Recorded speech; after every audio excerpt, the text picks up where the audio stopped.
আসসালামু আলাইকুম। আরও একটি নতুন ভিডিও নিয়ে হাজির হয়েছি হোমওয়ার্ক ম্যাথ। আজকে আমরা বাস্তব সংখ্যা নবম দশম শ্রেণীর অনুশীলনী 1-এর 3 নম্বর পর্বটি শুরু করতে যাচ্ছি 10 নম্বর অঙ্ক দিয়ে। ইতিপূর্বে আমরা 9টি অঙ্ক করেছি, আশা করি তোমাদের অঙ্কগুলো নিয়ে কোনো সমস্যা নেই। তো আজকের অঙ্কগুলো থেকে আমরা মোটামুটি একটু গভীরে প্রবেশ করার চেষ্টা করব এবং বাস্তব জীবনে যে গণিতের যে বিভিন্ন বিষয় নিয়ে আলোচনা আছে, বিশেষ করে দশমিক নিয়ে যে অনেকের ভীতি, সেই ভীতি আজকে থেকে আমরা দূর করার চেষ্টা করব। তাহলে চলো কথা না বাড়িয়ে আমরা অঙ্কগুলো করার চেষ্টা করি।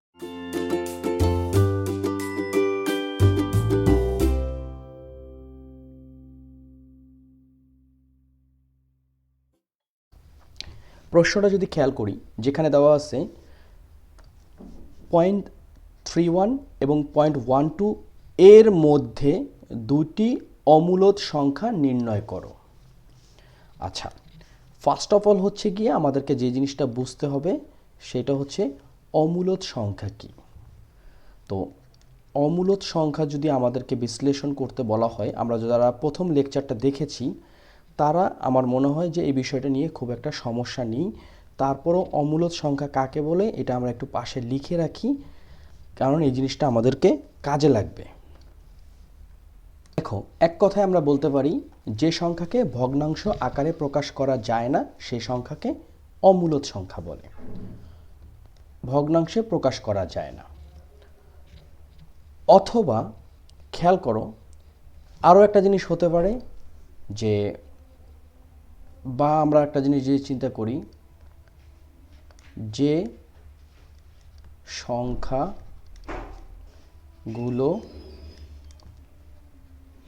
দশমিক এর পর পুনরায় আসে না।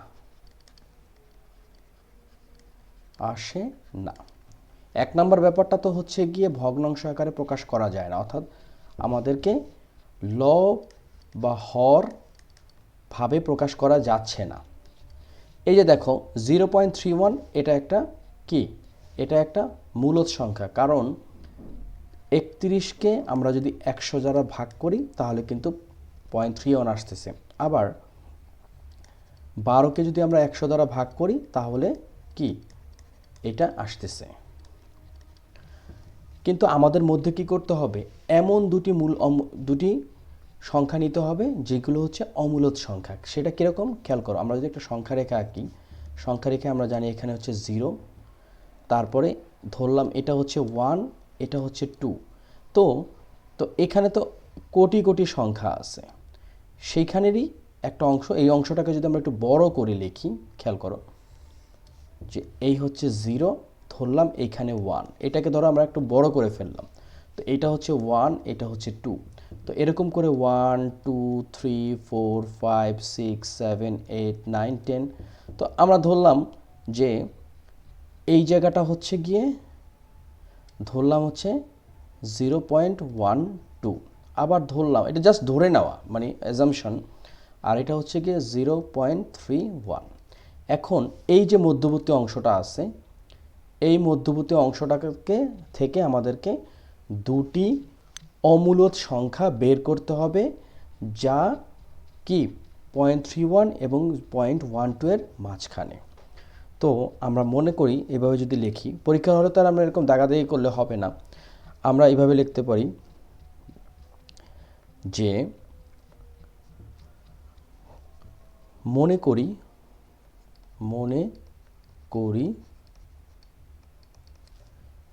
এ সমান হচ্ছে, যেটা করতে পারি, কি করতে পারি সেটা যে আমরা লিখতে পারি, আমাদের কি করতে হবে, 0.12 থেকে বড় হতে হবে। 0.12 থেকে বড় হতে হবে। তো 0.12 থেকে যদি আমরা বড় করতে চাই, তো 0.12 লিখে 1 যদি লিখি, তাই তো, আবার 0 যদি দেই, আবার যদি 3টা 1 দিই, আবার 0 0 দিয়ে আবার যদি 4টা 1 দিই,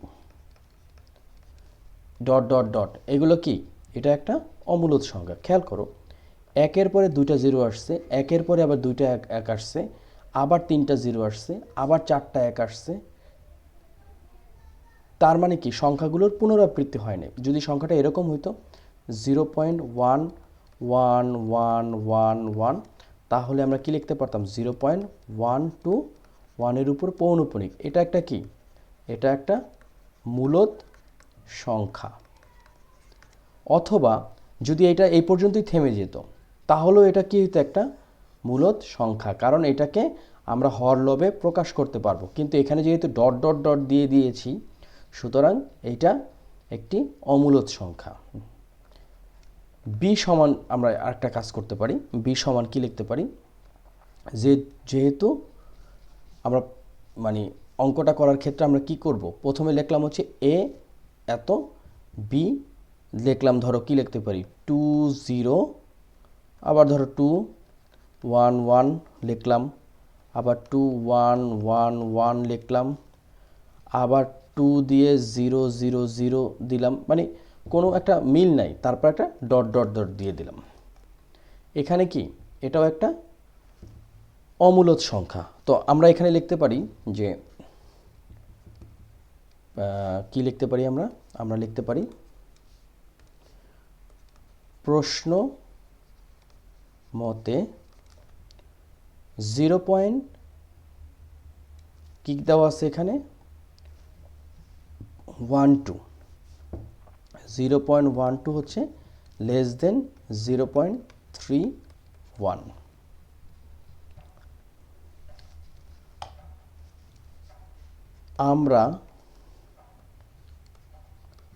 আমরা দেখতে পাচ্ছি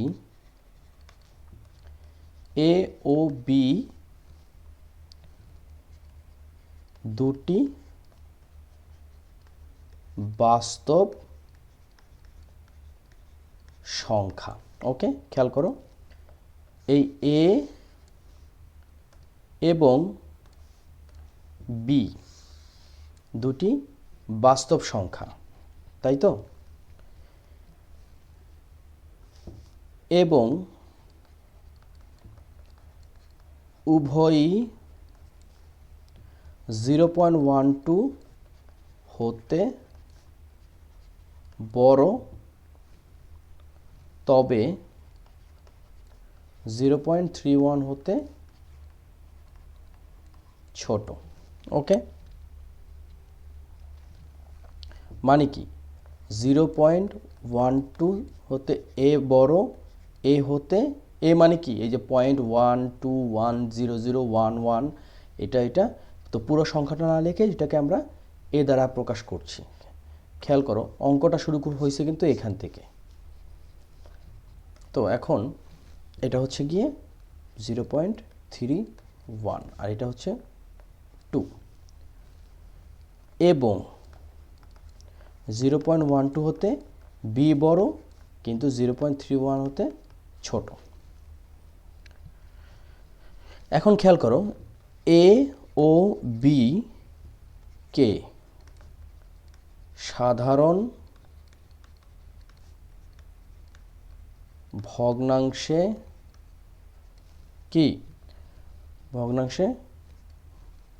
প্রকাশ করা যায় না।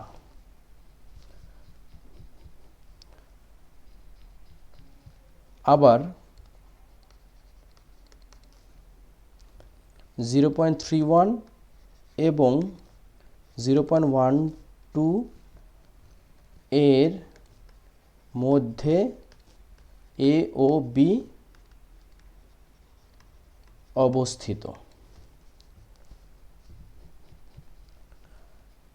তাহলে শর্তানুযায়ী এ ও বি অমূলদ সংখ্যা এবং 0.31 ও 0.12 এর মধ্যে অবস্থিত। তো আমরা যেটা চাইছে সেটা করে ফেললাম। মূল উত্তর কিন্তু এটা, যে দুটি কি বলছে এখানে, যে 0.31 এবং 0.12 এর মধ্যে দুটি অমূলদ সংখ্যা নির্ণয় করো। তো আমরা দুটি অমূলদ সংখ্যা নির্ণয় করলাম। এখন চলো আমরা প্রশ্নের খ নম্বর অঙ্কটা করি।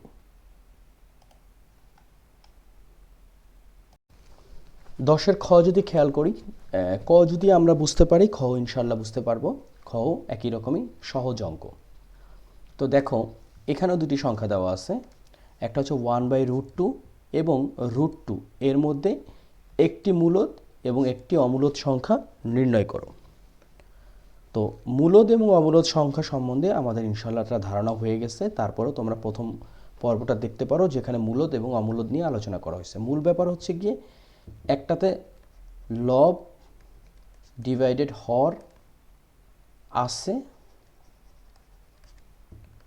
মানে মূলদে লব ও ডিভাইডেড হর আছে, কিন্তু অমূলদ এ লব ডিভাইডেড হর নেই। এই হচ্ছে সাফ কথা। একটা একদম অসীমভাবে আগাচ্ছে, আর একটা হচ্ছে একটা নির্দিষ্ট জায়গায় থেমে যাচ্ছে। তো আমরা যদি 10-এর ক লিখি, 10-এর খ কি লিখতে পারি? প্রশ্নানুযায়ী 1/√2 আমরা যদি ক্যালকুলেটরে ব্যবহার করি তাহলে কত পাবো?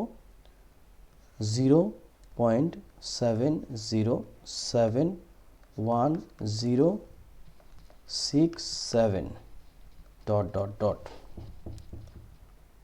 এখন খেয়াল করো, তারপরে কি আছে? √2, এটা আমরা কি পাবো? 1.4142135 ...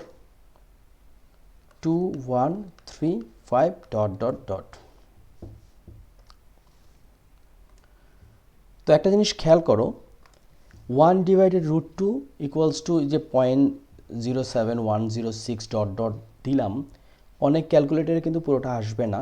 আবার √2-র ক্ষেত্রেও কিন্তু এই যে 1.4142135 আমরা ... লিখলাম, এটাও কিন্তু অনেক ক্যালকুলেটরে আসবে না। বাট এই দুটাই হচ্ছে অমূলদ সংখ্যা, যেটার মান হচ্ছে অসীম। এখন একটা জিনিস বলি, এখানে যদি আমরা ... না দিতাম তাহলে কিন্তু এটা একটা মূলদ সংখ্যা হয়ে যেত। এখন খেয়াল করো, আমাদের প্রথম প্রশ্নটা কি? প্রথম প্রশ্নটা হচ্ছে যে প্রথম প্রশ্নটা আমরা করে ফেলছি, মানে খ নাম্বারটা হচ্ছে এর মধ্যে, মানে এই যে দুইটা সংখ্যা আছে এর মধ্যে একটি মূলদ এবং একটি অমূলদ বের করতে হবে। মূলদ মানে তো আমরা জানি যে লব হর থাকবে এবং যেটা পৌনঃপুনিক আকারে প্রকাশ করা যাবে অথবা যেটা সীমাবদ্ধতা আছে। তো খেয়াল করো, মনে করি a সমান 0.90, এখানে এটা আমরা থেমে গেলাম। b সমান আমরা ধরলাম সাপোজ 0.9091109111 এরকম একটা জিনিস দিয়ে ... দিয়ে দিলাম। খেয়াল করো, 90-র পরে 91 আসছে, আবার 10 আসছে, আবার 91 আসছে, তিনটা 1 আসছে, অথবা আমরা দেখা গেছে এখানে 5 দিয়ে দিলাম, ... দিয়ে দিলাম, তখন এটা কি হয়ে যাবে? এটা একটা অমূলদ সংখ্যা হয়ে যাবে। এখন খেয়াল করো, আমরা যদি দেখি যে একটা জিনিস লিখি যে এই যে 0.90, এখানে প্রথমটা কি আছে? 0.7, অর্থাৎ 1/√2 এ থেকে ছোট। আবার খেয়াল করো, √2-তে কি আছে? 1.414। আবার এখানে আমরা কি লিখছি? বিতে 90911। আমরা যদি এখানে 901 না লিখে আমরা যদি এইভাবেও লিখতাম, খেয়াল করো যে সাপোজ আমরা যদি এইভাবেও লিখতাম যে এখানে একটা সাপোজ কি লিখতে পারি? আমরা যদি এখানে 2 দিতাম, এখানে যদি প্রশ্ন কি বলে এটাকে দশমিক দিতাম, আর এখানে 0-র জায়গায় যদি আমরা লিখতাম 1, তাহলেও কিন্তু এটা একটা অমূলদ সংখ্যাই হতো, কারণ 1.4-এর থেকে 1.2 ছোট, কিন্তু 1/√2 থেকে b হচ্ছে বড়। তো এই জিনিসটাই যদি আমরা আমাদের মতন করে লিখি যে আমরা দেখতে পাচ্ছি। এ ও বি উভয়ই বাস্তব সংখ্যা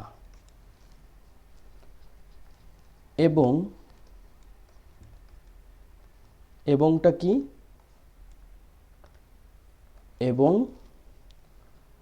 1/√2 অপেক্ষা বড়, কিন্তু √2 অপেক্ষা ছোট। তাহলে এটাকে যদি আমরা একটু গাণিতিকভাবে লিখি, কিভাবে লেখা যায়? 1/√2 লেস দেন হচ্ছে এ কি 0.90 এবং লেস দেন হচ্ছে কি √2। আবার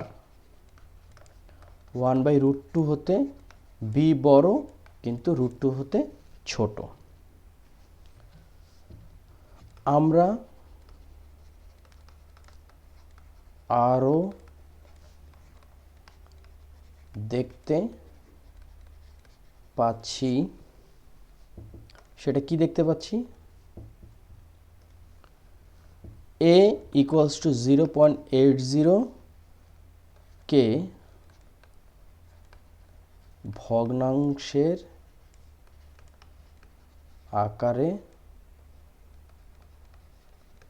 আকারে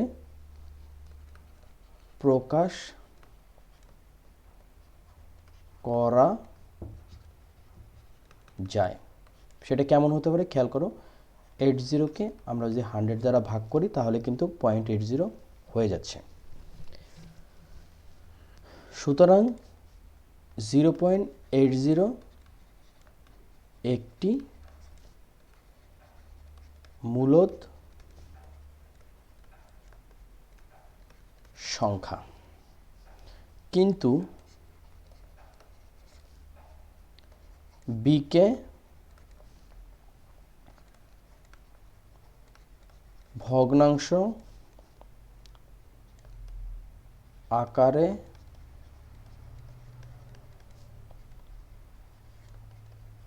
প্রকাশ করা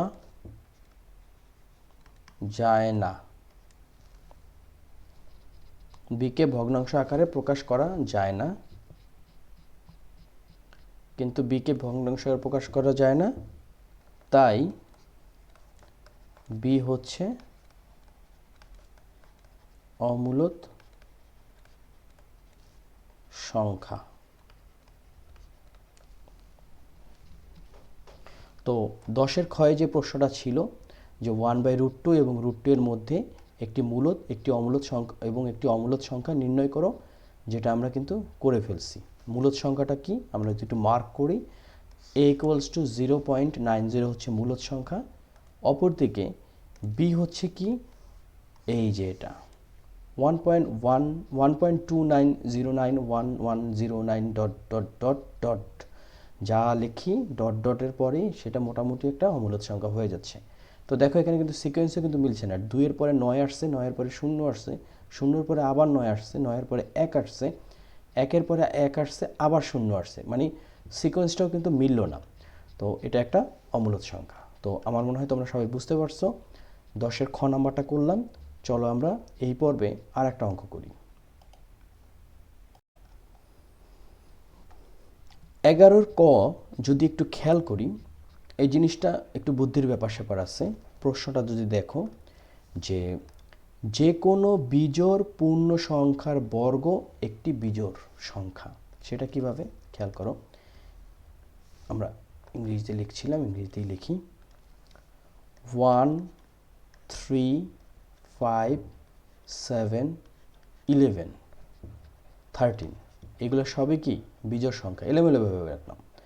1কে যদি আমরা বর্গ করি 1 পাচ্ছি, 3কে বর্গ করলে 9 পাচ্ছি, 5কে বর্গ করলে 25 পাচ্ছি, 7কে বর্গ করলে 49 পাচ্ছি, 11কে বর্গ করলে 121 পাচ্ছি, 13কে বর্গ করলে 169 পাচ্ছি। খেয়াল করো, একক সংখ্যাগুলো যদি খেয়াল করি সব হচ্ছে বিজোড় সংখ্যার প্রতীক বা বিজোড় সংখ্যা। এখন যে কোনো বিজোড় সংখ্যার বিজোড় পূর্ণ সংখ্যার বর্গ, তো পূর্ণ সংখ্যা তো আমরা জানি, পূর্ণ সংখ্যা মানে কি কি শূন্য সহ সকল অখণ্ড সংখ্যা।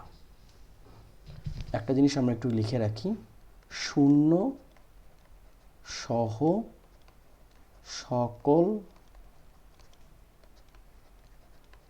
অখণ্ড সংখ্যা।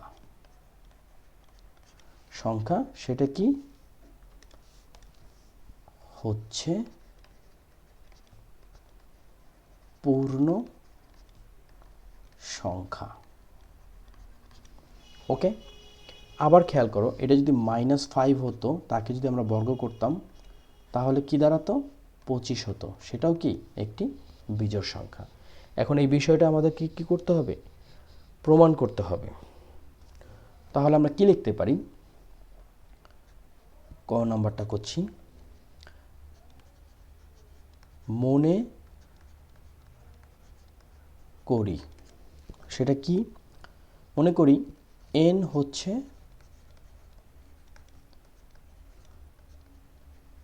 একটি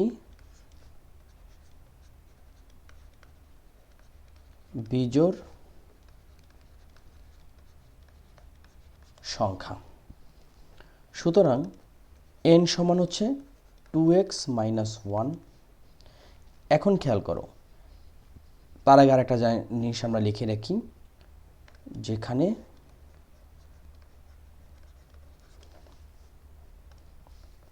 যেখানে x হচ্ছে এলিমেন্ট অফ z। z কি, z হচ্ছে কি, z হচ্ছে পূর্ণ সংখ্যা। এখন খেয়াল করো, আর x হচ্ছে z এর উপাদান। তার মানে z যদি এরকম হয় -3, এখানে কিন্তু ডট ডট থেকে শুরু হবে, -2 -1 0 1 2 3 ডট ডট ডট ক্লোজ। অসীম মাইনাস থেকে শুরু করে একদম অসীম ধনাত্মক সংখ্যা পর্যন্ত শূন্য সহ সকল কিছু হচ্ছে পূর্ণ সংখ্যা। এখন খেয়াল করো, এই যে সংখ্যাগুলো আছে এগুলো হচ্ছে x। এখন এই যে আমরা লিখলাম n সমান 2x - 1, মানে কি 2x - 1 হচ্ছে গিয়ে একটি বিজোড় সংখ্যা। সেটা কিভাবে হতে পারে, আমরা যদি একটু সাইড নোট লিখি এরকম, যে দেখো x যদি 5 হয় তাহলে 2x - 1 সমান কি হবে, 2 গুণ 5 - 1, অর্থাৎ কি, অর্থাৎ 5 দোকানে 10, তারপরে কি -1, অর্থাৎ 9। 9 কি একটা বিজোড় সংখ্যা। তো এখানে n সমান 2x - 1 দিচ্ছে, এটা বিজোড় সংখ্যা। আরেকভাবে বোঝানো যায়, যে কোনো সংখ্যাকে যদি আমরা 2 দ্বারা গুণ করি সেটা একটা জোড় সংখ্যা হবে, তার সাথে যদি আমরা 1 বিয়োগ করি তাহলে সেটা হয়ে যাবে কি, সেটা হয়ে যাবে কি হয়ে যাবে, সেটা হয়ে যাবে একটা বিজোড় সংখ্যা। আবার একটা খেয়াল করো, যেহেতু শূন্য সহ x যদি শূন্য হয় তাহলে 2 গুণ 0 বিয়োগ 1, মানে কি শূন্যকে 2 দ্বারা গুণ করলে শূন্যই হবে, -1, অর্থাৎ -1। এটাও কি একটা বিজোড় সংখ্যা। আমার মনে হয় তোমরা ব্যাপারটা বুঝতে পারছো। এখন আমরা একটু গাণিতিকভাবে কিছু প্রমাণ করার চেষ্টা করি, বা এটাকে যদি আমরা বর্গ করি তাহলে আসতেছে n² আর 2x - 1 হোল স্কোয়ার। একটা সাইড নোট লিখে দিই, সেটা হচ্ছে বর্গ করে। এখন খেয়াল করো, এটাকে আমরা যদি লিখি যে 2x whole square -2 × 2x × 1 + 1 square, তাহলে 4x² - 4x প্লাস হচ্ছে 1, just a minus B whole স্কোয়ারের সূত্রে ফেলে দিলাম। এখন খেয়াল করো আমরা যে কাজটা করতে পারি, এখান থেকে এবং এখান থেকে কমন যাচ্ছে 4x, তাহলে কি থাকছে x মাইনাস 1 প্লাস হচ্ছে 1। এখন আবার একটা জিনিস লেখার আছে, আমরা একটা জিনিস একটু এই ব্যাপারটাকে, এই যে জিনিসটা এইগুলো সব হচ্ছে রাফ, এগুলো তোমাদের পরীক্ষার হলে না লিখলেও সমস্যা নেই। এখন আমরা যদি একটা জিনিস লিখি, তোমরা একটা বোঝার চেষ্টা করো, এই ব্যাপারটা খুবই গুরুত্বপূর্ণ, যে এখানে খেয়াল করো, এখানে 4x x মাইনাস 1 সংখ্যাটি কি 2 দ্বারা বিভাজ্য। এখন 2 দ্বারা বিভাজ্য মানে কি, যদি কোনো সংখ্যা 2 দ্বারা বিভাজ্য হয় সেটা একটা জোড় সংখ্যা হয়। যেমন 6, তাকে যদি আমরা 2 দ্বারা ভাগ করি, তার মানে কি ভাগশেষ থাকছে না, তাহলে কি হয়ে গেল, এই যে ডাইরেক্ট ফলাফলটা চলে আসলো, অর্থাৎ এটা একটা জোড় সংখ্যা। আবার 8, 2 দ্বারা যদি ভাগ করি, 4 দোকানে 8। এখন খেয়াল করো, এই যে 4x into x minus 1, x সমান যদি আমরা যে কোনো একটা সংখ্যা যদি নিই, সাপোজ যেহেতু এটা একটা পূর্ণ সংখ্যা, সুতরাং আমরা যে কোনো সংখ্যা নিতে পারবো।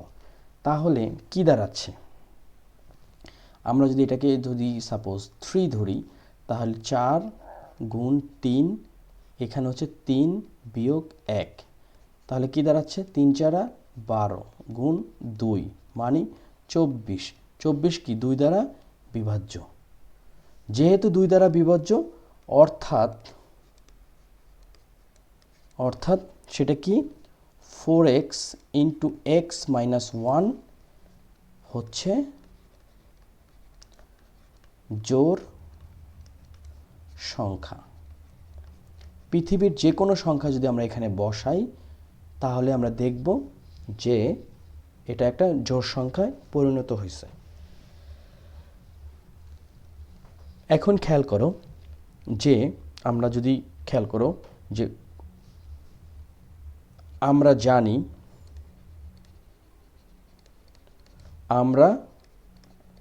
জানি যে কোনো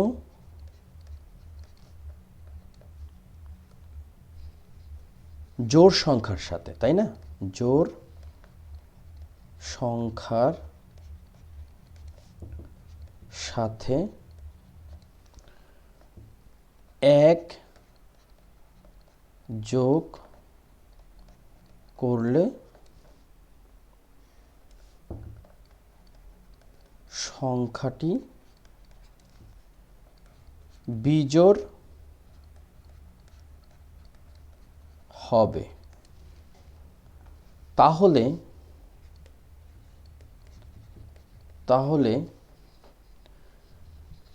4x x মাইনাস 1 জোড় হলে 4x x মাইনাস 1 প্লাস 1 বিজোড়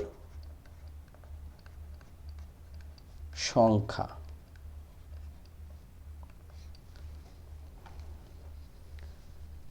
সুতরাং n square equals to 4x x minus 1 plus 1 হচ্ছে বিজোড় সংখ্যা।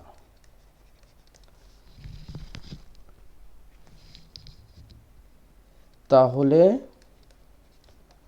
আমরা উপরের বর্ণনার আলোকে বলতে পারি, সেটা কি, সেটা হচ্ছে যে কোনো বেজোড় পূর্ণ সংখ্যার বর্গ একটি বিজোড় সংখ্যা। দেখো এই যে এখানে n স্কোয়ার, এটা একটা, তাহলে উপরের বর্ণনা আলোকে আমরা বলতে পারি n স্কোয়ার একটি কি বিজোড় সংখ্যা যা উদ্দীপককে সত্য প্রমাণ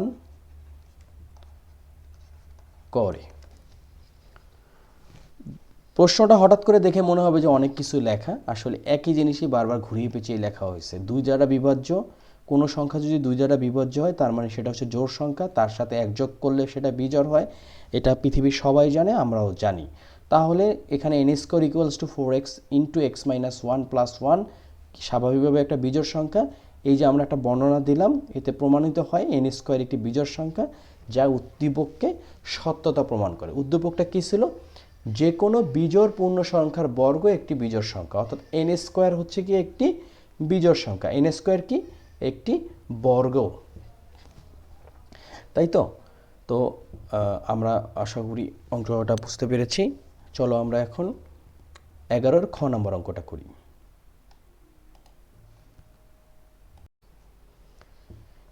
11-র খ নম্বর অঙ্কটা যদি দেখি, 11-র ক এর মতনই এখানে একটা জিনিস প্রমাণ করতে বলছে যে দুটি ক্রমিক জোড় সংখ্যার গুণফল 8 দ্বারা বিভাজ্য।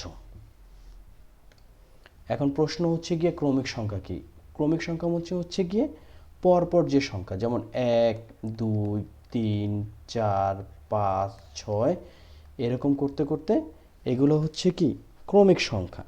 আর এখানে বলছে দুটি ক্রমিক সংখ্যা, তো একটা যেমন ক্রমিক সংখ্যা 2, তারপরের মানে একটা সংখ্যা যদি 2 হয় তার পরবর্তীতে জোড় ক্রমিক সংখ্যা কোনটা? লিখছে দুটি ক্রমিক জোড় সংখ্যা।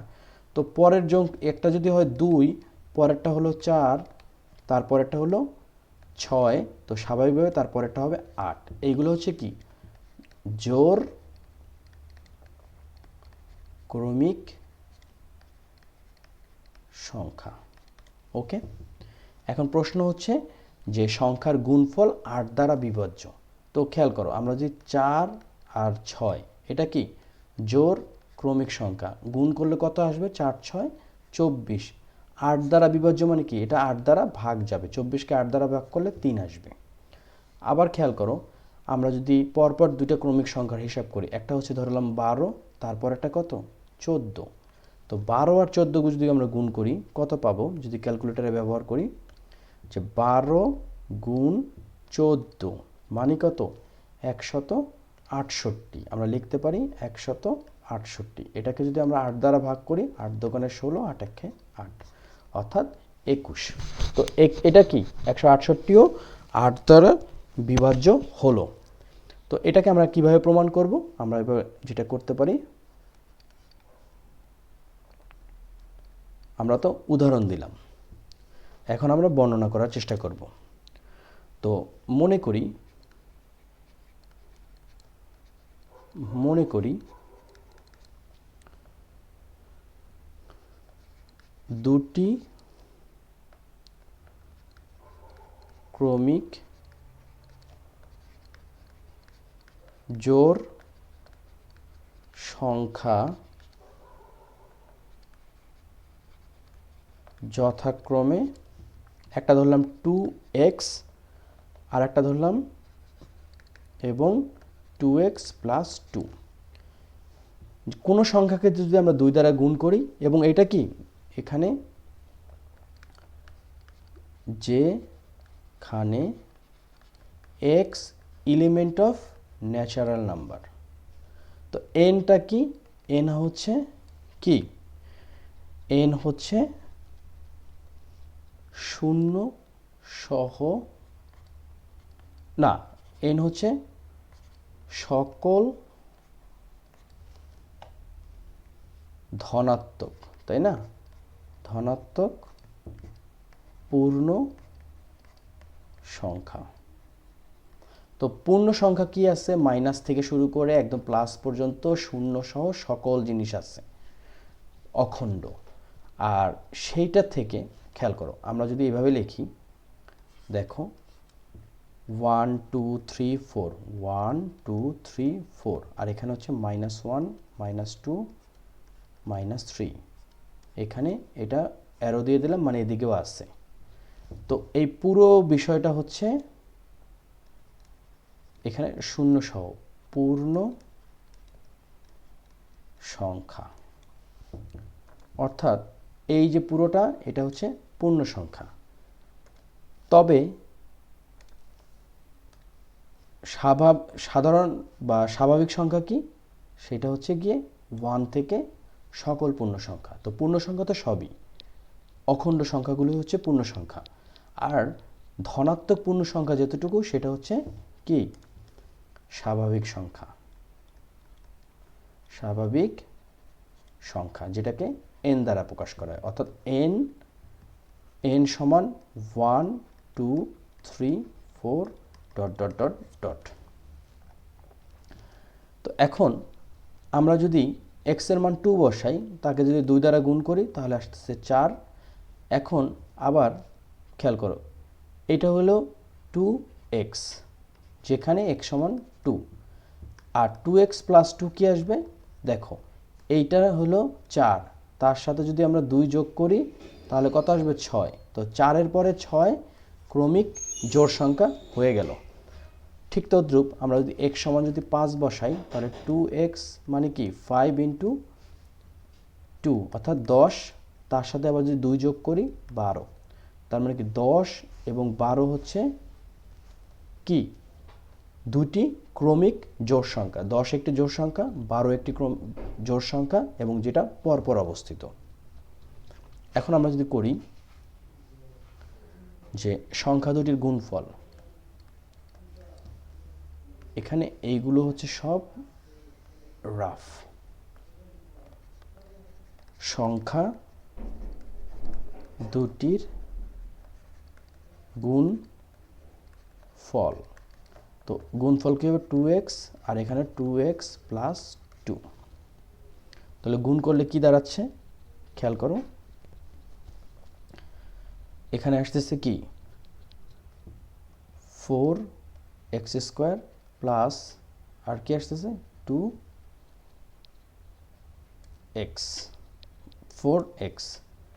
এখন এখান থেকে যদি 4x কমন নিই, 4x যদি কমন নিই তাহলে কি হচ্ছে x থাকতেছে, মানে 4x স্কোয়ারের থেকে যদি 4x নিয়ে যাই তাহলে শুধু থাকছে x, আর এখানে 4x থেকে যদি 4x নিয়ে যাই তাহলে থাকছে 1।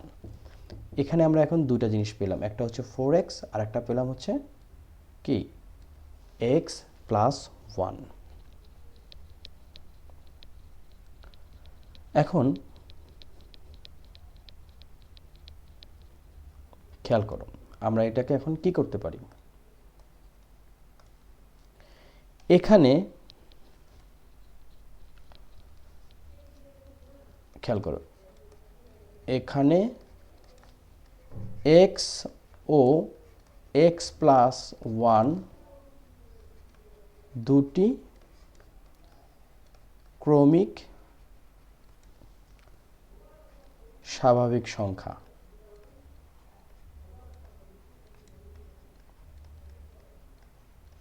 তাই তো x একটা স্বাভাবিক সংখ্যা, x প্লাস 1 আর একটা স্বাভাবিক সংখ্যা। তো কোনো সংখ্যার সাথে যদি 1 যোগ করি তাহলে তো ক্রমিক স্বাভাবিক সংখ্যাই হলো। x যদি 3 হয় তাহলে x প্লাস 1 কি হবে 4, মানে 3-এর পরে 4, যাই ধরি না কেন। x যদি 10 ধরি তাহলে 10 যোগ 1 হবে 11। যাদের মধ্যে একটি জোড় সংখ্যা, সেটা কেমন, x যদি খেয়াল করো x যদি 2 হয় তাহলে x প্লাস 1 হবে হচ্ছে 3। তো জোড় সংখ্যার সাথে 1 যোগ করলে সেটা কি হবে বিজোড় সংখ্যা।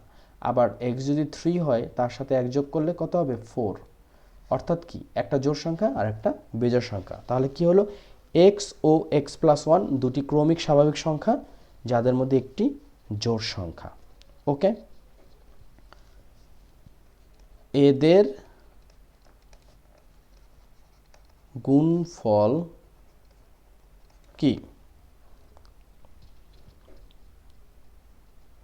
এখন খেয়াল করো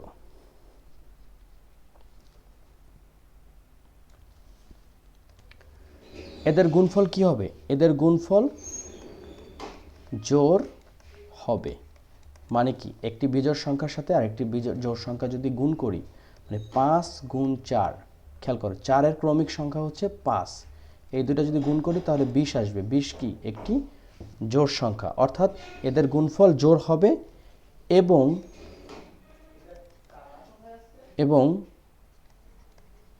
আমরা বলতে পারি x ইন্টু এক্স প্লাস 1 সংখ্যাটি 2 দ্বারা বিভাজ্য হবে। মানে কি, আমরা জানি যে কোনো জোড় সংখ্যাকে 2 দ্বারা ভাগ করা সম্ভব। অতএব খেয়াল করো, অতএব 4x ইন্টু এক্স প্লাস 1 সংখ্যাটি কি? 4 গুণ 2 সমান 8 দ্বারা বিভাজ্য হবে। মানে কি, এখানে একটা জিনিস সিম্পল খেয়াল করো, এই x ইন্টু এক্স প্লাস 1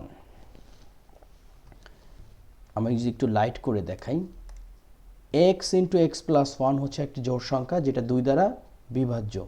তো 2 দ্বারা যদি বিভাজ্য হয়, এইটুক যদি 2 দ্বারা বিভাজ্য হয়, তাকে যদি 4 দ্বারা গুণ করি, অর্থাৎ 4 গুণ 2 8 হবে, স্বাভাবিকভাবে 8 দ্বারা বিভাজ্য হবে।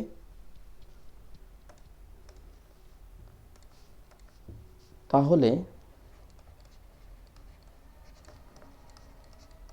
উপরোক্ত বর্ণনার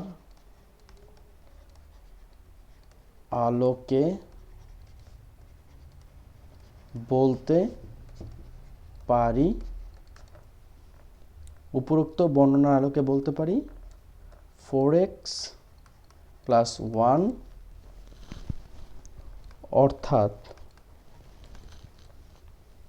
অর্থাৎ কি, দুটি ক্রমিক জোড় সংখ্যার গুণফল, দুটি ক্রমিক জোড় সংখ্যার গুণফল 8 দ্বারা বিভাজ্য হবে। আমার মনে হয় তোমরা এই বিষয়টা বুঝতে পেরেছো। মোটামুটি উদাহরণ সহকারে বোঝানোর চেষ্টা করা হয়েছে। তারপরেও যদি তোমাদের কোনো প্রশ্ন থাকে তোমরা অবশ্যই কমেন্টস বক্সে জানাবা, কারণ এই জিনিসগুলো হচ্ছে কি একটু ধীরে সুস্থে বোঝার ব্যাপার।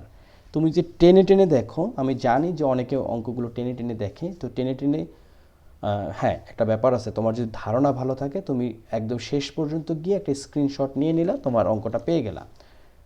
কিন্তু এখানে কিছু বোঝার ব্যাপার আছে, তুমি যদি ঠিক মতন বুঝো তাহলে তোমার যে কোনো ধরনের অঙ্ক তুমি খুব সহজে পারবা। তো সব অঙ্ক টেনে টেনে দেখার জন্য না, এবং সব অঙ্ক প্রথমে খাতায় উঠাতে হয় না, প্রথমে পুরোটা দেখে ধীরে সুস্থে বুঝতে হয়, এবং দরকার হলে বারবার পিছনের দিকে নিয়ে আবার দেখে আসতে হয় যে কি বলা হয়েছে বা কি বোঝানো হয়েছে।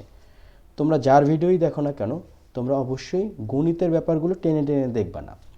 একটা মুভিতে অনেক সময় আমরা কি করি, মারামারি টেনে দেখতে পারি, গান টেনে দেখতে পারি, বা বিভিন্ন জিনিস আমরা টেনে দেখতে পারি, কিন্তু গণিতের ক্ষেত্রে তোমরা টেনে টেনে দেখবা না। এটা আমার তোমাদের প্রতি রিকোয়েস্ট। তোমরা যদি অঙ্কে ভালো করতে চাও, অঙ্ক বুঝে করতে চাও, এই বেসিক জিনিসগুলো তোমাদের ভবিষ্যতের জন্য খুবই কাজে লাগবে। তোমরা চেষ্টা করবা অঙ্ক ধীরে সুস্থে বুঝে বুঝে করা। তো আমার মনে হয় এই পর্বটা আমরা এখানেই শেষ করি। 3টা পর্ব শেষ করলাম। আজকে আমরা 10-এর ক খ এবং 11-এর ক খ অর্থাৎ 4টি অঙ্ক করার চেষ্টা করেছি। 4র্থ পর্বেতে আমরা আরও অনেকগুলো অঙ্ক করার চেষ্টা করব। তো তোমরা সবাই ভালো থাকো, সুস্থ থাকো। আল্লাহ হাফেজ।